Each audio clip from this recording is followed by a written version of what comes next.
When I originally found this site, it was quite a surprise. I noticed the trail leading to the spot had logs and branches thrown on top of it to try to hide it. So, this site is known by the government, the Forest Service, the Verde Valley Archaeological Society, and they're keeping it secret. I'm sure it's most likely just because they feel like they don't have enough money to protect it, but nonetheless, they are withholding this information from the public.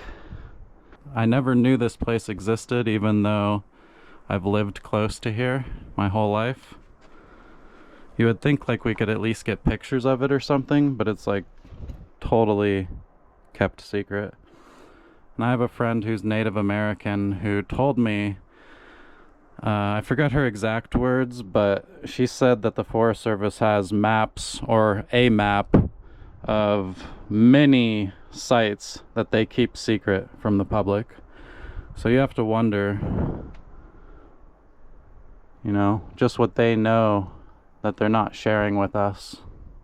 So, all that being said, I have to wonder sometimes if maybe there is some kind of deeper conspiracy, because I've found at least two places where it seems like the Forest Service is actively covering up archaeological sites, and it's not like way out in the middle of nowhere where they'd have trouble protecting it. It's actually right on their property where they have buildings set up and people working like every day.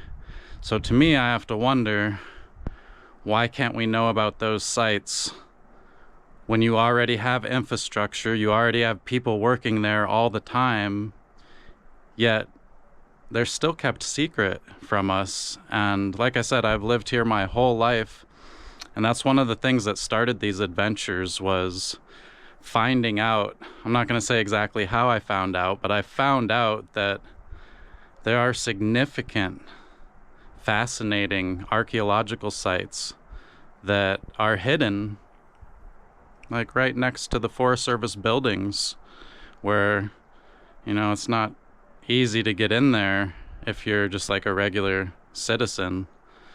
And funny thing is, I asked some of the people who work there if they knew about these sites, and even the people who work there don't know about them. So it's very strange, and it makes me want to know more. Like, I'm a human being, I'm curious. And I think a lot of other people would probably feel similar. Like, why are you hiding these sites that you could be sharing with us, because you already have people and buildings there to protect it? It's more understandable places like this that are out of ways and it's hard to protect, but why are you covering up those sites? I don't get it.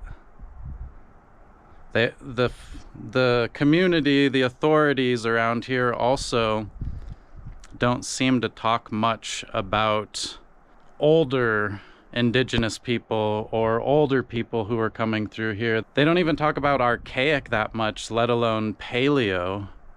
And there's a decent amount of that stuff going on around here. Like, the history in Sedona goes back in at least, you know, over 10,000 years to Clovis. They've found numerous Clovis points around. So it's just very strange that they are hiding certain things, certain sites, and they also don't talk much about the older history. So there's a lot of really fascinating stuff at this site on this panel, and we will make a longer, like, cinematic movie about this location. But for a few reasons, I just wanted to come make a short little video and talk about some of this. And the main thing that I wanted to talk about in this video are these couple guys right here. This one and also that one. These, I suspect, might be extinct Ice Age animals. And one of the reasons why I think that is because we've found other petroglyphs in the Sedona area, which we feel very strongly are extinct animals from over 10,000 years ago. Some of these other ones too, they may also be extinct Ice Age animals. Some of these long horn like elk or deer might be what's called wapiti or something else even. And we found other ones of these as well.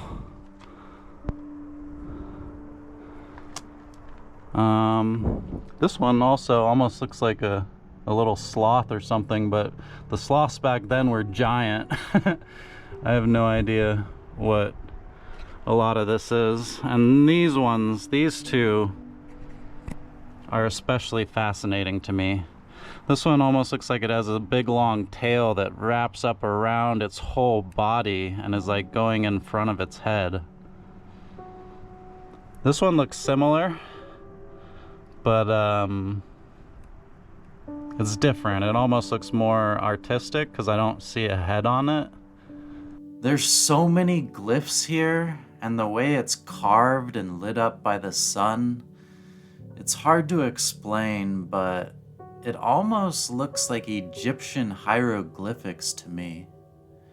I told my dad this, and he agrees. Speaking of my dad, he has a few things he'd like to say as well. Hello, Michael here again. I would like to share some viewpoints and information about this incredible rock art site. This petroglyph site is an epic work of art.